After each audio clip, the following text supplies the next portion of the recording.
Okay, Moses coming all the way down off that mountain today, starting in verse 19 of Exodus 32. It says, when they came near the camp, Moses saw the calf and the dancing, and he burned with anger. He threw the stone tablets to the ground, smashing them at the foot of the mountain. He took the calf they had made and burned it. Then he ground it into powder, threw it into the water, and forced the people to drink it. Finally, he turned to Aaron and demanded, what did these people do to you to make you bring such terrible sin upon them?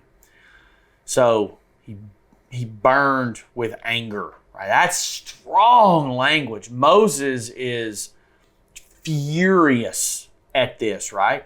So he smashes the tablets written by God. Now, I think there's good and bad in this as I stop and I think about this, right? Because there was some very strong symbolism here in that the words of this covenant that were on these tablets, smashing them showed the Israelites had broken this covenant, right? They broke this covenant by their idolatry, by their immorality. So I see that. But then also Moses dealt with anger in his life many times, right? He killed the Egyptian in anger.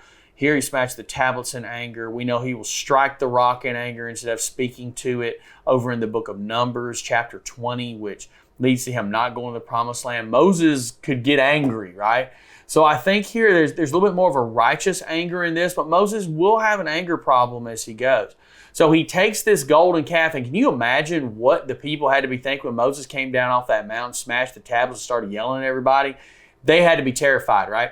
This is the guy that God had used to part the Red Sea, bring the plagues. I mean, this is him. This is the dude that had been up on the mountain for 40 days with God. This is him. This is the one. And he is back and he is hot. So he burns it, takes the golden calf, he melts it down. He takes the gold, grinds it into powder, right? Ground it down, put it in the water and forced people to drink it. So no one challenged Moses when he did this. When he came down off that mountain, he had authority and strength of a man that had been in the presence of God, and he pulled back from nobody. Let us stand for truth in that same fashion. Sometimes we got to say the tough things. Moses didn't back down. He said what was true and right, and he didn't care who liked it. He didn't care if the Israelites liked it. He didn't care if Aaron liked it. He didn't care if anybody liked it. He said it like it was. Appreciate that about the man in that moment. I think we should take after him in that fashion. So Moses made them drink it, right? This showed their God was nothing. It could be just destroyed. He obliterated this idol in a fashion that nobody could have even imagined, right? This thing literally is going to be digested by them. And they paid a consequence for this immediately. And then he asks a question to Aaron. What did these people do to you to make you bring such terrible sin upon them?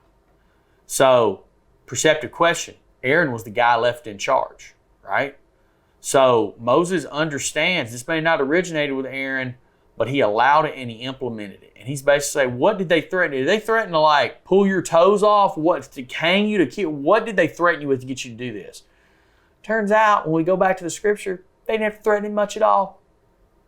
Aaron was just a pushover that went along, much unlike his brother. See you tomorrow.